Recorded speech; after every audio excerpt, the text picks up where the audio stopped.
Good morning po. Morning din. Si member po. Si Rumnik. Ronnick po.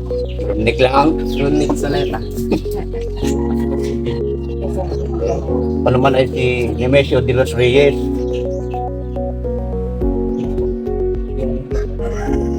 Ang tawag nila sa akin, yung mga kaibigan ko, Animi. Pero sa bakong-bakong, Misyo lang. Misyo yan. Dito po kami para interviewin po kayo about sa kung anong experience niyo sa pag-isda. Ano po yung profession po niyo sa yung trabaho po niyo? Eh, ako isang full-time na mangingisda. Since na ako ay 14 years old, mangingisda na ako. Ano naman po ang experience niyo sa pag-isda? At pag sa pangingisda, napakalawak ng aking karanasan kasi 14 years old pa lang nga ako, mangingisda na ako. At isa sa nakaranasan ko na napapasabak sa malalaki ang alon. Naku, baka pag kayong nangisda, sabihin nyo hindi na kayo uuwi, hindi na kayo mangisda.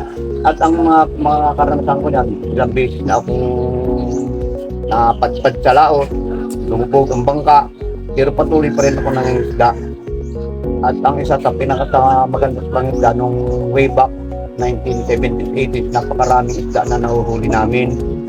Pero dumating na yung panahon yung mga 90s na yan, medyo nagkakaroon na ng maraming problema. Kasi noon, mamana ka lang, maghapin, marami ka na agad mahuhuli sa 4 na oras na operation. Meron ka ng 10 kilo hanggang 20 kilos ka nang mahuhuli. Ano naman po yung mga problema po na naranasan niyo? So pag sa problema marami, una, yun nga, aabutin ka ng lakas sa laot, hindi mo alam kung makakawin ka pa o hindi. Saka, yun nga, yung sinabi ko kanina na yung panguhuli, hindi seasonal minsan may huli, minsan wala.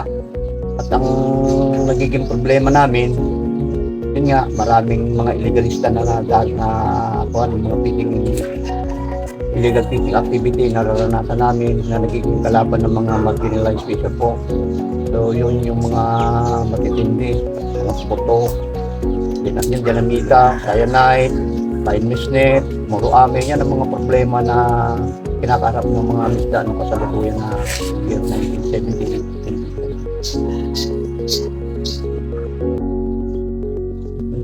Ano po yung mga batas na sinasunod in terms po sa pag-isda?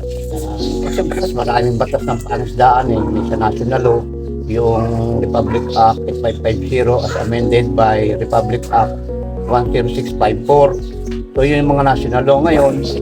Sa Municipal Fishery Ordinance, meron tayong Municipal Fishery Ordinance number 74, yung sa Municipal Fishery Ordinance ng Gasan. So it's about dun sa una, paano po protektahan ng dagat, paano po protektahan yung mga yamang dagat mismo. So yan ang napapaloob dyan. Ganon din yung mga batas na kung paano yung pangangalaga ng karagatan mismo. Yun. At saka yung panghuhuli ng mga pinagbabawal na endangered species, mga bawal yun. Hindi na hinuhuli yun. Yun yung mga batas na national at local sa ngayon. Bukod pa po doon, ano pa po yung sa mga mga gamit po na Yun nga, yung sa batas, yung paggamit ng fine misnet, yung paggamit ng yung commercial fishing vessel kasi pangulong yun. Hindi pwede yun sa municipal water. Outside municipal water kasi ang municipal water 15 kilometers lang yung sakop ng municipio. Beyond 15, commercial na yun. May yung naranasan sa illegal, pag pumasok yung pangulong, bawal na yung pangulong kasi sa municipal water. So yun yung bawal. Saka bawal din yung gumagamit ng cyanide, gumagamit ng paputok, yan. Saka yung muruame sinasabi, nasa batas ng RA 550 yun. bakal. Ayun. Saka yung gumagamit ng compressor, isa rin yan sa ngayon. At yung sa mga batas na yan, yung sa Municipal Fiscal Ordinance, isa ako sa nag-propose niyan, Tagasan. At ako nga nag-draft ng ano yan, ng ordinance ng Municipal Fiscal Ordinance ng Gasan, na pinasa ko sa isang kagawad sa bayan, Social ng bayan, Social Hinahon. Panahon na yun. At yung pagkaka-establish ng ating Marine Reserve, isa rin ako sa proponent yan, ako pinaka-proponent yan. Ano naman po yung mga naitulong po sa inyo ng gobyerno? Kung isa-isa yan, marami namang mga livelihood projects ang BIPAR, Bureau of Fisheries and Aquatic Resources, pagdating din sa mga ayuda sa mga mangingisda. Gillnet, ang gillnet kasi yun yung lambat na may sukat na 8 hanggang 7 ang mes. Yun yung isa. Hook and line, ang hook and line, ito yung pambis at nylon. Yung long line, yung kitang, yan binibigay sa atin. Buya, yan yung mga binibigay, bangkat, makina, yan mga binibigay na saka yun sa ibang livelihood yung pag-culture ng seaweeds, yan binibigay dito sa mga mangingisda. Saka itong yung pagtatanim ng mga bakawan, yung pati pagtatanim ng bakawan, pinabayaran din yan dahil livelihood yan kasi nabipat para maprotektahan yung ating postal. Yun yung mga livelihood. Meron din training na binibigay ang mga BIPAR para matutuhan natin yung coastal resource management. Wala dyan agad sa mga alam mo na yun. Wala. Thank you po. Tapos na. Wala pa rin 5 minuto yun. 7 na po. 7 minutes na. Thank you.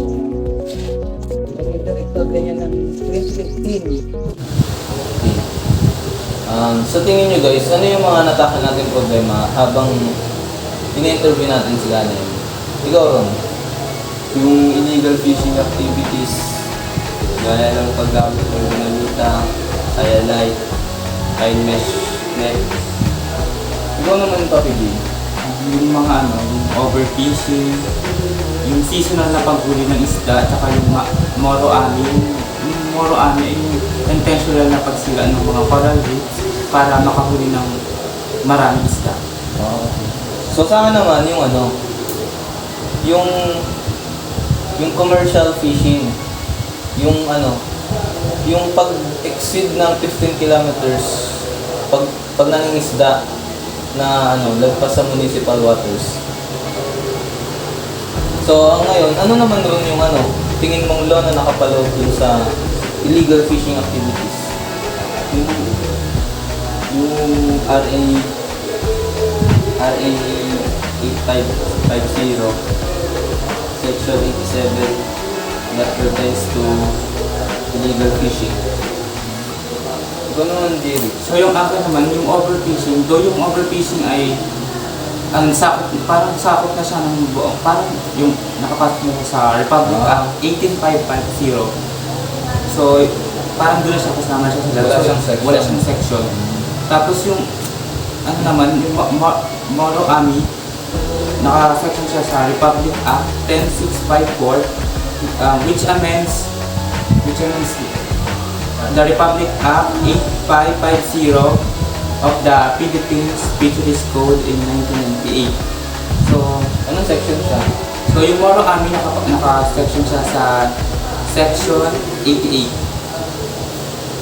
Sa akin naman, yung commercial fishing, yung which na provision of commercial fishing vessel exceeding 15 kilometers from municipal waters. Nakapaloob siya sa RA 8550 Section 90 of Philippine Fisheries Code of 1998. Sa tingin nyo, ano yung mga posibleng maging suggestion natin about sa mga fisher folks Sa environment. sa environment, tama, na which is nakapaloob siya din sa mga mga laws na nasabi natin.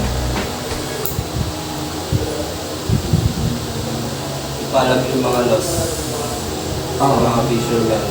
Yung mga rules and So, regulations. kumbaga gagawa tayo, parang kung tayo yung may nasa posisyon, gagawa tayo ng implementation na para malaman ng mga future po yung Good tsaka yung bad na effect ng mga ginagawa.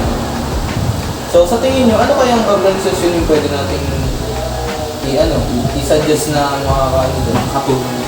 Siguro sa akin yung BPAR, tapos BPAR, and then yung municipality kung saan sila nakakasakop.